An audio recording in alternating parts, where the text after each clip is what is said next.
High বন্ধুরা, শুভ বিকাল। আজ দুপুরে বেরেন চলে আলি আমরা আগৈশোল গোল্ডেন ক্লাবের পরিচালনায় যে ফুটবল প্রতিযোগিতা হতেছিল সেটা দেখার জন্য। এদিকে খেলার জমজমাটাও মজে উঠেছে। এরা ওইদিকে গাজে গোল ঢুকাছে, ওরাও গাজে গোল ঢুকাছে। তো ওইখানে আজকে একটা আমার ছোটোবেলার বন্ধু দেখা হয়ে গেল, একই সঙ্গে পড়েছি। তো বলছে লে বন্ধু একটা ভিডিও হয়ে যাক। তাই আমরাও মোচাড়ে বলছি আমি তিরঙ্গাটা চিবাছি। তাই মোচাড় চিয়াতে চিয়াতে আমিও ভিডিওটা করে নিলি। সন্ধ্যাবেলা এখানে আরো ঝুমুর শুরু হয়ে গেল, আলটুকার ঝুমুর।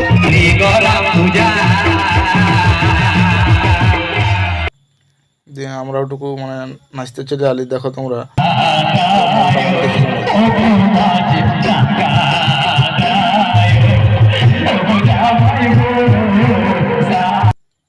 এদিকে মানে ড্যান্সার গিলা, কুমোর পার্টির ড্যান্সার গিলা এদিকে চলে আসে মেয়েদের দিকে নাচতে। এইখানে মহিলারা কাজে নাচতে লাগলো। আনন্দ ফুর্তি, গ্রামটা আনন্দ ফুর্তি আছে, তাই সবাই একসঙ্গে নাচছে। এটা ভালো জিনিস। তো বন্ধুরা, আজকের ভিডিওটা এত দূরেই।